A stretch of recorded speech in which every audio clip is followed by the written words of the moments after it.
All right, let's jump right in. Today, we're diving deep into a really unique spiritual framework from a text called The Cosmic Homecoming. It offers a completely different way to look at life, the universe, and, that one big mystery we all think about, death. Let's explore what it has to say. It's the question, isn't it? The one that's both fascinated and, frankly, scared people for thousands of years.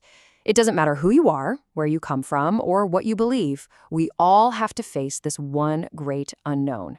So what if the answer we've always been given isn't the whole story?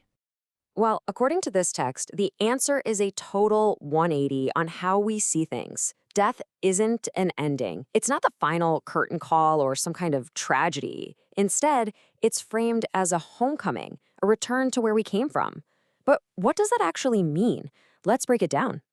Okay, so to really wrap our heads around this idea of a cosmic homecoming, we first have to kind of deconstruct the way we normally think about death.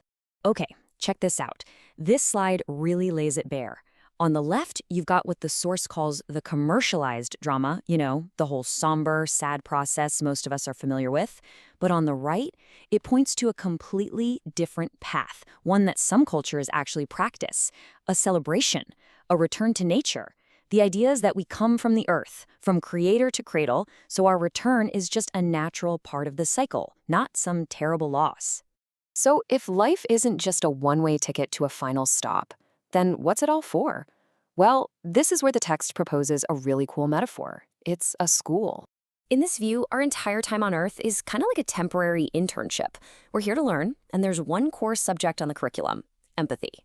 The graduation requirement, if you will, is to truly, deeply learn what it means to treat others the way you'd want to be treated. And this school actually has a name: the Maya Love Enlightenment Game, or MLEG for short. Now, the key word here is Maya, which in this context means illusion. The whole idea is that our earthly life is like a perfectly designed, super immersive virtual reality game, all set up for our own spiritual growth. And this slide just perfectly shows what's in the game. Everything we do, everything we strive for, building a career, falling in love, seeing the world, buying a house, it's all part of this elaborate illusion.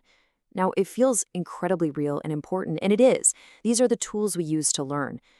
But from that higher cosmic perspective, they're all just temporary props in the great school of empathy. Okay, so if we're all players in this cosmic game, you've got to ask, who's running the show? To understand that, we need to do this massive cosmic zoom out and look at the different levels of consciousness that hold this whole thing together. At level 1, the first stop, we've got the consciousness we're most connected to, Mother Nature. This is the collective awareness of every single plant, every animal, and all of us humans, all working together as one big living system. Now, let's take a step back. We get to level 2, the sun. In this way of thinking, the sun isn't just a big ball of gas. It's the guiding consciousness for our whole solar system. Everything in its orbit is part of its awareness. And we keep zooming out, this time to the galactic level. Level 3 is the massive black hole at the center of our Milky Way, which is seen as the consciousness of the entire galaxy. And this is where we get this amazing term, Shiva galaxy angels, suggesting that whole galaxies are these huge, conscious beings. And finally, we get to the very top, the ultimate level, the Anuverse. This is described as the mission control center for everything. Not just our universe, but all parallel universes. And from here, a game master directs the whole cosmic game from what's called an eternal now moment, completely outside of time as we know it.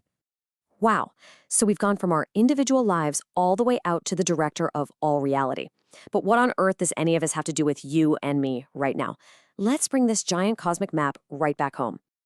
This is really the most important question of all.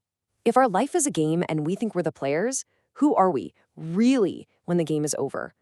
We all identify with our names, our bodies, our stories, right? We think we are this person, this character on the screen, this player moving the pieces. That's just our normal, everyday human point of view. But here's where things get really mind-bending.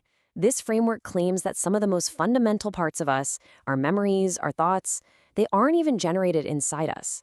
They come from somewhere else. Our sense of self isn't nearly as self-contained as we think it is. So, if your thoughts and memories aren't entirely yours, and you're just playing a temporary role in this Earth school, well, that can only mean one thing. Your true identity is something much, much bigger than the human person you think you are.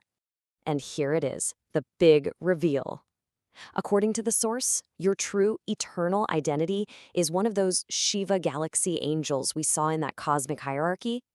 You aren't just some visitor in the universe. You are a fundamental conscious piece of the universe, just temporarily focused into a human experience. So when you look at it that way, the idea of death completely changes. It's not an end anymore. It's simply the moment you take off the VR headset, put down the controller, and merge back into that vast cosmic symphony you were a part of the whole time. Ultimately, the whole message is about our own inner divinity, our connection to everything. It asks us to consider that the awe we feel when we look up at the night sky is really just a form of self-recognition. It's a pretty fascinating and profound way to rethink not just death, but our entire place in the universe.